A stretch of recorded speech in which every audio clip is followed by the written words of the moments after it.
నమస్తే అండి బోసుకుమరి. ఇప్పుడు సడన్ గా సర్వేలు బయటకు వచ్చేసినాయి. బట్ ఈ ఏదో మనస్సాక్షి ఏదో ఏందో సాక్షి ఏదో ఆత్మసాక్షి అంట. ఈ ఇంత వర్స్ట్ సర్వే నేను ఎక్కడ చూడలేదు నిజంగా. ఎందుకంటే ఓన్లీ జగన్మోహన్ రెడ్డి గారి ఫేవర్ మాత్రమే చెప్తారు. ఎందుకంటే జగన్మోహన్ రెడ్డి గారి హైప్ పెంచడానికి ఆ ఛాన్స్ ఉంది అనుకున్నప్పుడు టక్కున వచ్చేస్తారు. ఎక్కడి నుంచి వస్తారో తెలియదు, బట్ ఎవరు తీసుకొస్తారో తెలియదు. బట్ నెక్స్ట్ వీడియో చేస్తాను దానికి సంబంధించినటువంటి తంతు. వీళ్ళు కాకుండా కొన్ని ఇంతకు ముందు 2024లో వాళ్ళు చేసినట్టు సర్వేలు చేసినటువంటి వ్యక్తులు కొంతమంది ఉన్నారు. వాళ్ళ ఛానల్స్ ఉన్నాయి, ప్రైవేట్ కంపెనీలు ఉన్నాయి, రకరకాల వాళ్ళు చేశారు. వాళ్ళలో జెన్యున్ గా సర్వేలు చెప్పినటువంటి కొన్ని వందల సర్వేలు వచ్చాయి. వాళ్ళలో 3-4 మాత్రమే పర్ఫెక్ట్ గా చెప్పారు.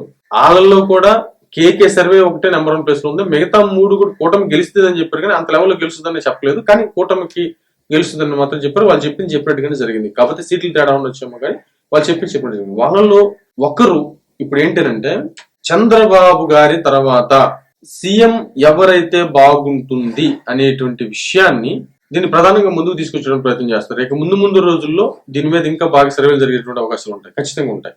అంటే అప్పుడు తెలుగుదేశానికి సంబంధించిన వ్యక్తులు లోకేష్ గారికి అనుకూలంగా చేసుకుంటారు. అది మామూలుగా కామన్ గా జరిగేటువంటి విషయం. కానీ ఇప్పుడు కొంచెం న్యూట్రల్ గా ఉండి చేసేటువంటి సర్వేలలో అప్పుడు 2024లో చెప్పినట్టుగా జరిగినటువంటి ఒక ఛానల్స్ వాళ్ళు చేసినటువంటి సర్వేలలో 1-2 నియోజకవర్గాల్లో వాళ్ళు తీసుకున్నటువంటి శాంపిల్స్ ని బట్టి ఎవరు చంద్రబాబు నాయుడు గారి తర్వాత ఎవరు సీఎం అయితే బాగుంటుంది అనేటువంటి విధంగా వాళ్ళు కొంత సర్వే చేస్తే, దాంట్లో ప్రధానంగా పవన్ కళ్యాణ్ గారు సీఎం అయితే బాగుంటుంది అనేటువంటి విధంగా 20% మంది ఓకే చెప్తే, నారా లోకేష్ గారు సీఎం అయితే బాగుంటుందని 12.5% మాత్రమే చెప్పారు. ప్లస్ అది కూడా కాకుండా తెలీదు అనేటువంటి విధంగా 67.5% మంది ఉన్నారు. అంటే ఇక్కడ అర్థమవుతున్నటువంటి విషయం ఏంటంటే, చంద్రబాబు నాయుడు గారి తర్వాత సీఎం గా పవన్ కళ్యాణ్ గారు అయితే బాగుంటుంది అనేటువంటి విధంగా రాష్ట్రంలో ఖచ్చితంగా ప్రజలు అనుకుంటున్నారు, ఎక్కువ మంది ప్రజలు అనుకుంటున్నారు అనేది మాత్రం క్లియర్ గా అర్థమవుతున్నటువంటి విషయం. బట్ ఇది చాలా సార్లు నిరూపితమైంది, కానీ దీని మీద ఇంకా రాజకీయ నీడలు పడలేదు.